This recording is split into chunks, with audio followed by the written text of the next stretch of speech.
কোথায় যে রেখেছি জিনিসটি বাবা। খুঁজেই পাচ্ছি না। বাবা ও বাবা কি হলো কি রে তোর, এই কি হলো তার? হ্যাঁ? ফোন করেছে ফোন করেছে কোম্পানি থেকে। কোন কোম্পানি? আরে তুমি তো রিচার্জ করো না, তাই কি সব বলছে, গালাগাল দিচ্ছে, দেখো দেখো। হ্যালো।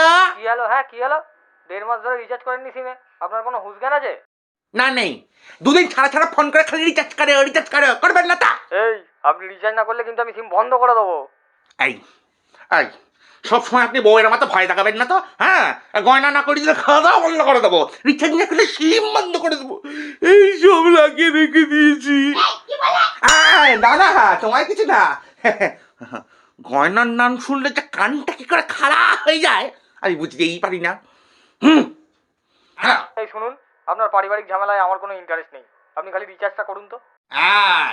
আপনার নামে এবার আমি থানায় ডায়েরি করবো, তখন থেকে খালি ফোন করে ওকে শোনো, সোনার দাম অনেকটা কমেছে, আমি এটা গলার হার অর্ডার দিয়ে আসছি। হ্যাঁ হ্যাঁ হ্যাঁ নিশ্চয়ই। আর আসো না, আসার সময় না ওই পানির দোকানে রয়েছে, ওইখান থেকে একটা মোটা থেকে দড়ি নিয়ে আসো। হ্যাঁ দড়ি? দড়ি দিয়ে কি হবে? কেন তুমি গলা কত উচ্চে গয়না পড়তে পারো, আমি একটা দড়ি পড়তে পারবো না?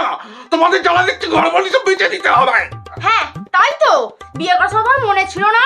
বিয়ে করার সময় তো তোর বাবা বলেনি রে যে ডাল ভাতের চাকে রোজ দুবেলা করে সোনার গয়না দিতে হবে। তোরা যে খাওয়া বন্ধ, দেখ তোরা যে খাওয়া বন্ধ। Hello hello hello hello hello hello. এই আপনি রিচার্জটা করবেন কিনা বলুন তো। হ্যাঁ করছি, আপনি ফোনটা রাখুন, করছি আপনি ফোনটা রাখুন। যত সব। বাবা বাবা বাবা বাবা বাবা কি হয়েছে তোর? আই তোর কি হয়েছে? বলছি মোটা দড়ি পাইনি, দেখ সবুটা পেয়েছি, তো হবে? হবে না। হ্যাঁ হবে তো। হ্যাঁ না আচ্ছা এই জন্যই বলে লোকের ভালো করতে নেই।